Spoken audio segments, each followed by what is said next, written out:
Well mga parkoy, pag-usapan natin. Oo, posible naman ang trade sa pagitan nila Greg Slaughter at Maverick Ahad-Macy sa season na ito. Ngunit maraming hadlang at kondisyon na kailangan matugunan.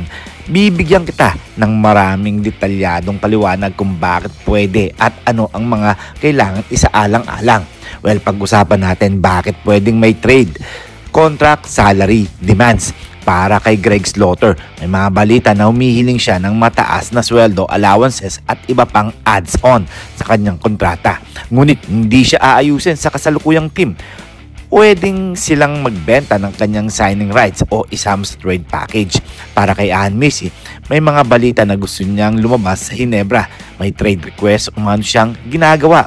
May mga ulat rin na sinusubukan ng Converse na ibalik siya sa kanilang team, ngunit nabigo ang usapan dahil sa iba't ibang kondisyon na hinihingi ng Hinebra. Pangangailangan ng Rooster, team strategy. Maaaring may pagbago sa plano ng mga koponan, mga gusto ng isang team ng mas maraming big man katulad ni Slaughter o mas maraming guard shooter katulad ni Ahad-Macy. Kung sa tingin ng kasalukuyan koponan na hindi masyadong gamit ang isang player sa rotation, pwede nilang gamitin iyong bilang leverage sa trade. May mga ulat din na Titan Ultra Team na may karapatan kay Slaughter ay bukas sa pag-trade sa kanya dahil sa matataas na hinihingin ng ilang mga kontrata. Ito mga parkoy, regulatory, league trade rules, trade committee. Sa PBA may approval ang trade committee. Kahit paano, nagaganap ang trade na negotiation sa likod ng eksena. Kailangan na maaprubahan ito. Kung may team na interesado, may proseso silang kailangan sundan. Itong mga trade proposal, pagpapalit ng assets gaya ng draft picks, iba pang players. Sa kaso ni Ahad-Macy, isang nangyari, sinubukan ng Converge at Hinebra ang trade pero hindi natuloy dahil gusto ng Hinebra ng first round pick bilang kapalit. Ito ang mga hadlang na challenge na kailangan lampasan.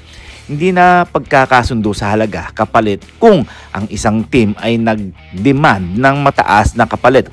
Halimbawa, first round pick, solid player at ang kabilang team ay hindi makapagbigay ito ng mga magka-stalemate.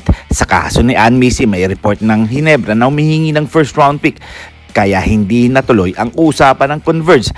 Sa kontratang umiiral, si Ahad-Macy ay may 3-year max deal na pinirma noong Setyembre 2023. Kaya kahit siya lumipat na maaaring may mga dahilan ang kanyang kontrata, clauses na nagpapahirap sa paglilipat. Para sa kay Slaughter naman, may mga kondisyon na sinabi na unless he agrees to a pay cut, hindi maganda ang posibilidad ng trade. Timing and trade windows, may mga period ang liga kung kailan pwedeng makipag-trade or trade deadlines. Kung hindi ito isinagawa sa tamang panahon, hindi pinapayagan, may mga internal negotiation at proseso sa bago pang finalize and trade approval ng trade committee. Kontrata, player and acceptance, etc. mga parkoy, risk sa chemistry, playing time, fit.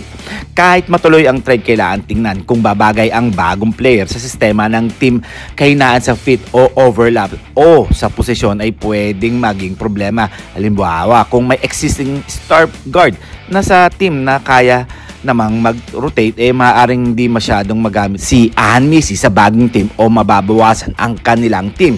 Well, kayo mga parkoy, ano ang inyong masasabi? At marami pang ang konklusyon pero gusto ko kayo ang mag-isip sa ngayon. Hanggang dito na lang tayo and this is Tondoboy Vlogs. I'm out. God bless you all.